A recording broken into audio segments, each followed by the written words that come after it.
A ergonomia é um dos tópicos mais importantes da odontologia, mas eu acho que na periodontia ela acaba sendo um pouco mais. Pensa comigo, eu não vejo professores de dentística gastando 1 ou 2 aulas ensinando a forma correta de segurar a espátula de resina ou a posição correta que deve ficar para inserir um incremento de resina numa cavidade oclusal de um segundo molar superior. Eu não vejo isso, eu vejo falando características dos instrumentais, anatomia, escultura, adesão, fotopolimerização e tantas outras coisas técnicas. Mas na pério a gente gasta sim aulas e aulas só para falar de ergonomia. E esse tópico pode ser um pouquinho complicado se você não souber estudar da maneira correta. Mas hoje a gente está aqui para mudar essa realidade. Fica comigo até o final que eu te mostro como.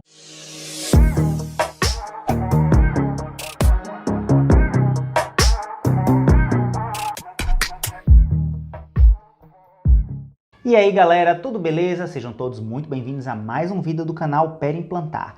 E para fazer raspagem e alisamento radicular, é preciso que você tenha uma série de conhecimentos prévios. Primeiro, preciso conhecer sobre anatomia e histologia do periodonto. Segundo, é preciso saber sobre etiopatogenia da doença periodontal, sobre terapia associada à causa e principalmente sobre anestesia. Sim, nem todos os pacientes que vão receber raspagem subgengival precisam ser anestesiados. Mas se você se deparar com um paciente que precisa e você não souber como fazê-lo, o seu tratamento periodontal tem uma grande chance de fracassar, porque se o paciente sentir dor, corre risco dele não retornar nas próximas consultas. E se você tem dificuldade com esse ou com qualquer outro tipo de anestesia local, inscreva-se no nosso workshop Anestesias Locais em Odontologia, no primeiro link da descrição ou no comentário fixado, onde numa série de 4 aulas totalmente online e totalmente gratuitas, eu vou lhe ensinar tudo que um cirurgião dentista precisa saber para anestesiar corretamente o paciente e ganhar fama de mão leve.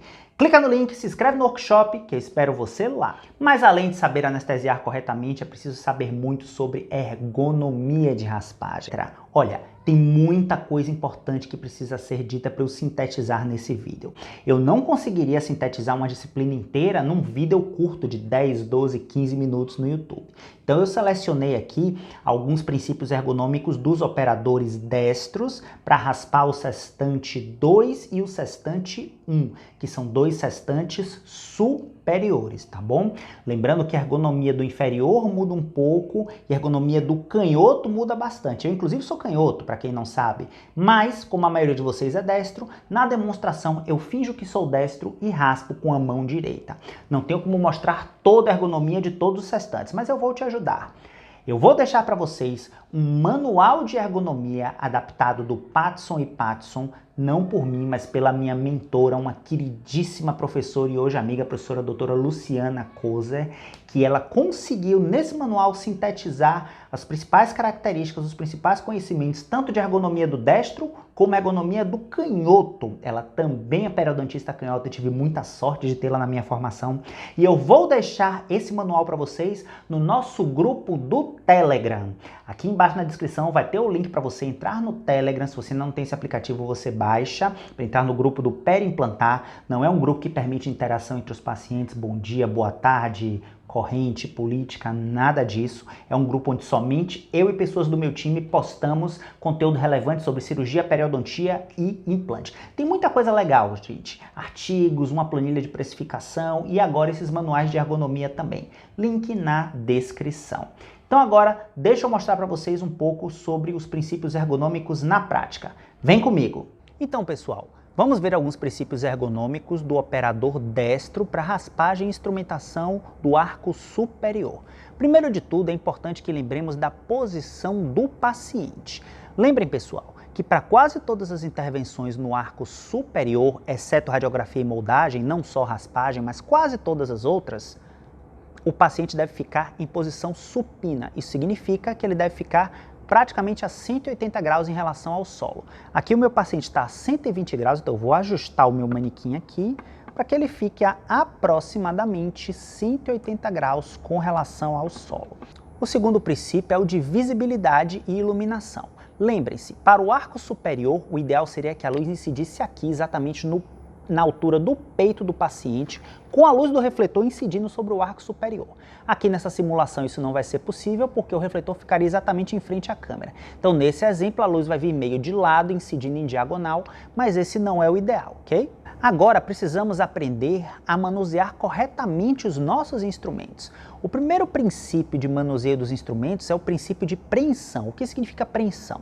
É a maneira de segurar, é a pega das nossas curetas Grace. Lembrando que eu já tenho um outro vídeo onde eu ensino mais sobre anatomia de curetas e ensino a identificar o bordo cortante. Se você não assistiu esse vídeo ainda, dá uma olhadinha nesse card que está aparecendo agora ou na descrição do vídeo e assiste esse vídeo para você aprender a identificar o bordo cortante e as características corretas das curetas de Grace, tá bom? Mas como é que a gente segura uma cureta Grace corretamente? É a chamada apreensão de caneta modificada. Como é a apreensão de caneta modificada? Aqui, como vocês estão vendo aqui nessa imagem, é o dedo médio na haste, polegar indicador no cabo, fazendo uma espécie de tripé. Lembrando que esse tripézinho aqui, os dedos podem ficar mais ou menos equidistantes e os 3 dedos, o ideal é que eles não se toquem. Por quê? Se eu, por exemplo, quando estiver segurando a minha cureta, esses 2 dedos aqui se tocarem, qual é a tendência da cureta? É que ela escorregue, é que eu perca a preensão correta dessa cureta. Então, tripézinho com os dedos, preferencialmente sem que eles se toquem. Outro princípio muito importante é o princípio de estabilização do instrumento. Eu não vou fazer aqui a minha raspagem de maneira aleatória, sem ter nenhum tipo de apoio, sem ter nenhum tipo de limitação. Porque se eu trabalhar com movimentos sem apoio e muito longos, qualquer susto que eu tome, qualquer descuido que eu tenha, ou qualquer movimento abrupto que o paciente venha a desenvolver, virando o rosto para um lado ou para o outro, ele pode se ferir e pode me ferir também. Então os meus movimentos precisam ser relimitados através de um apoio. O apoio mais comum que nós temos é o chamado apoio intraoral convencional. Normalmente ele é feito com o dedo anelar, que não está participando diretamente da preensão do instrumento. Então se eu estiver aqui fazendo a raspagem, por exemplo, do dente 21, eu posso apoiar no dente 11, fazendo aqui o apoio intraoral convencional. Existem outras formas de apoio? Sim, existe o apoio extraoral, com a palma da mão voltada para baixo, apoio extraoral com a palma da mão voltada para cima, existe o apoio arcada cruzada, existe o apoio arco oposto, existe o apoio construído ou apoio sobre dedo. Quando eu tenho um rebordo-edêntulo, eu coloco o meu dedo da mão não operante no rebordo-edêntulo e construo um apoio para melhorar a estabilidade do meu instrumento, melhor dizer. É importante que nós saibamos desempenhar corretamente os movimentos de raspagem.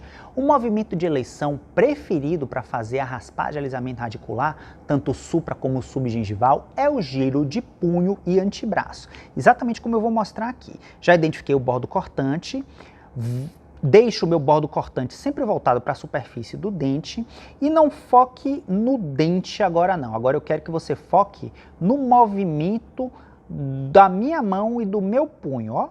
Movimento de giro de punho e antebraço. Punho e antebraço. Eu quero que vocês percebam que a minha mão ela está quase que imóvel. Os meus dedos eles não se movimentam. Eu apenas faço um giro de punho e antebraço para fora. Estou girando o meu antebraço para fora. Não estou nem olhando a raspagem direito. Quero só que vocês vejam o movimento de punho e antebraço. Giro de punho e antebraço. Esse é o movimento correto da raspagem. O que é que deve ser evitado a qualquer custo? É esse movimento aqui, ó, o movimento de flexão de dedo. Ó. Esse movimentozinho aqui de flexão de dedo, ele deve ser evitado. Porque se eu dobro muito o dedo, ó, faço muito esse movimento de dobra de dedo, eu estou fazendo um movimento que é extremamente ineficaz e extremamente cansativo. Após alguns minutos de instrumentação, a minha mão vai estar extremamente cansada e dolorida, além de ser um movimento menos eficaz. Então, evitar ao máximo esse movimento de dobra de dedo, preferindo ao máximo o movimento do giro de punho e antebraço. Só preciso, basicamente, de mais uma coisa para poder raspar efetivamente. Eu preciso saber a posição do operador em relação ao paciente. E nesse exemplo nós estamos demonstrando a raspagem do sextante 2. Para o sextante 2, é importante que nós façamos a distinção entre faces próximas ao operador, no caso do nosso exemplo, um operador destro, fake, e faces distantes ao operador, tá bom? Como é que a gente faz isso? Quero que vocês tracem uma linha imaginária no meio de cada um dos dentes do sextante 2. Uma linha imaginária no meio do canino, no meio do lateral, do central, do outro lateral e do outro canino. E a partir daí, a gente vai poder dividir cada um desses dentes em metades direitas e metades esquerdas, ou faces próximas e faces distantes ao operador. Note que é próximas e distantes, não tem nada a ver com mesiais nem distais, tá bom? No caso desse exemplo, o operador destro, as faces próximas a ele são as metades direitas do paciente, porque o operador destro trabalha do lado direito. As faces distantes a ele são as metades esquerdas do paciente. Então, para raspar as faces distantes ao operador, nesse sextante 2, o operador deve ficar em posição de 7 horas. Como é isso, pessoal? Olha esse relógio imaginário que vai aparecer na tela de vocês aí agora, mais ou menos na altura do queixo ou do pescoço do paciente. 12 horas seria uma posição atrás do paciente. 9 horas seria uma posição aqui do lado direito do paciente. E 7 horas seria uma posição com o joelho voltado para lá, com o corpo aqui praticamente na lateral desse paciente. Então eu preciso realmente saber essas posições em horas, tá bom? Para esse sextante 2, todas as faces distantes ao operador devem ser raspadas em posição de 11 horas, podendo chegar até 12, mas o ideal é 11 horas. Então eu faço a minha preensão de caneta modificada, estabeleço o meu apoio, dedo médio na haste, polegar indicador, fazer um tripézinho no cabo, estabeleço o meu apoio e vou raspar aqui a face distante, as faces distantes de todos os dentes do sextante 2. E repara que aqui no 22 e no 21, as faces distantes são as distais. Mas a partir do momento que eu cruzo a linha média e venho para o dente 11, a face distante, que continua sendo a metade direita, a face distante que continua sendo a metade esquerda, já que nesse exemplo eu estou fingindo que sou destro, passou a ser a face mesial. Então, raspo todas as faces distantes ao operador. E se eu quiser raspar as metades próximas ao operador, uma coisa muito importante, gente, para dar certo é que eu viro a cureta, venho para a posição de 7 horas, posso pedir gentilmente ao paciente que vire o rosto para mim para melhorar um pouco a minha raspagem e posso raspar todas as faces próximas ao operador. Nesse caso, todas as metades direitas do paciente. Para raspar as faces palatinas, as posições e princípios de instrumentação são os mesmos. Porém, eu preciso trabalhar muito com a visão indireta, mas a regra é a mesma. Posição de 11 horas para as faces distantes, posição de 7 horas para as faces próximas. A única dica que eu dou é, ao trabalhar com visão indireta, não olhe para o espelho e para o dente refletido, olhe só para o espelho. Dessa forma, você não vai ficar confuso se está deslocando a sua cureta para o lado correto. Então, olhe somente para o espelho, não olhe os demais dentes ao redor e faça o seu giro de punho e antebraço. Giro de punho e antebraço. Giro de punho e antebraço. Sempre com movimentos bem curtinhos e bem limitados, bom? Fale a verdade se você já viu um vídeo desse em algum lugar do YouTube e me diga se só essa explicação que eu dei aqui agora já não vale o seu like e a sua inscrição. Dá essa força, porque dessa forma é que o YouTube começa a recomendar esse vídeo para que mais pessoas tenham acesso a esse conteúdo de qualidade. Conto com seu like, hein, galera? Nos sextantes anteriores, eu tenho a comodidade de somente com uma cureta raspar todas as faces de todos os dentes. Nos sextantes posteriores, já fica muito mais complexo, porque eu preciso de pelo menos 3 curetas. 7, 8 ou 9, 10 para raspar vestibular e lingual. 11 e 12 para raspar as mesiais, 13 e 14 para raspar as distais. Demonstrando rapidamente aqui, para raspar o sextante 1, eu posso vir para a posição de 9 horas em relação ao paciente. Para raspar a vestibular, eu pego uma cureta 7 e 8. Para raspar a vestibular, a cabeça do paciente vira para o lado contrário. Eu posso utilizar a visão direta, ou seja, o meu espelho ele é meramente um afastador de mucosa, um afastador de bochecha mesmo. Coloco o bordo cortante sobre o dente e vou inicialmente fazendo apoio intraoral convencional, intraoral convencional, intraoral convencional ali até primeiro molar, depois disso já fica mais difícil. Troco para um apoio extraoral, troco para um apoio extraoral, troco para um apoio extraoral.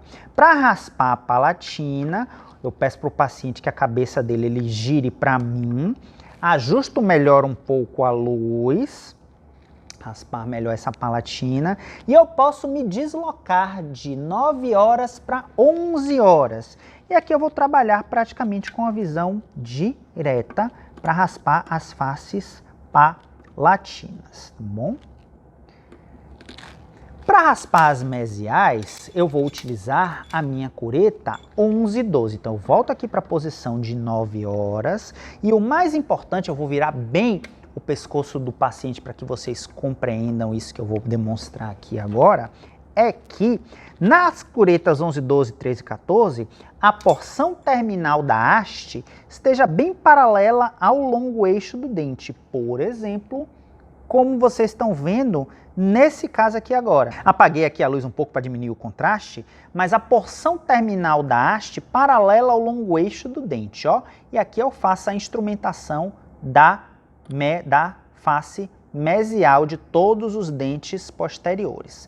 Se eu, porventura, me deparar com essa situação aqui, observem que aqui agora a porção terminal da haste está perpendicular e não paralela. Se isso acontecer, é sinal de que eu estou fazendo alguma coisa errada. Eu mudo o lado da cureta e faço a instrumentação. A mesial, eu posso raspar e acessar ela tanto pela vestibular, como pela lingual. Então, eu raspo aqui a mesial acessando pela vestibular e raspo aqui a mesial acessando pela lingual ou palatina. Peço ao paciente que vire para mim. 13 e 14, mesma coisa. Ó, porção terminal da haste paralela ao longo eixo do dente. Eu vou começar aqui, ó. A porção terminal da haste não está paralela ao longo eixo do dente. Significa que provavelmente eu estou raspando com o lado errado. Provavelmente não, com certeza. Inverto o lado, encosto a cureta no dente e aqui eu estou raspando a distal corretamente. Também acesso todas as distais por vestibular e acesso as mesmas distais por palatina, pedindo ao paciente que vire um pouquinho o rosto, virando o lado da cureta e saindo de uma posição de 9 para uma posição de 11 horas. E se você gostou desse vídeo e não deixou o seu like ainda, deixa o like, galera. Isso fortalece demais esse vídeo, faz com que o YouTube entenda a relevância dele e entregue esse conteúdo para mais e mais pessoas. Inscreva-se no nosso workshop Anestesias Locais em Odontologia, caso você ainda não esteja inscrito. E não se esqueça de conferir essa playlist que está aparecendo aqui em cima e esse vídeo que está aparecendo aqui embaixo. Esse vídeo é sensacional, não deixa de conferir. E se inscreve clicando nesse botão aqui em cima, caso você ainda não seja inscrito. Grande abraço e até a próxima!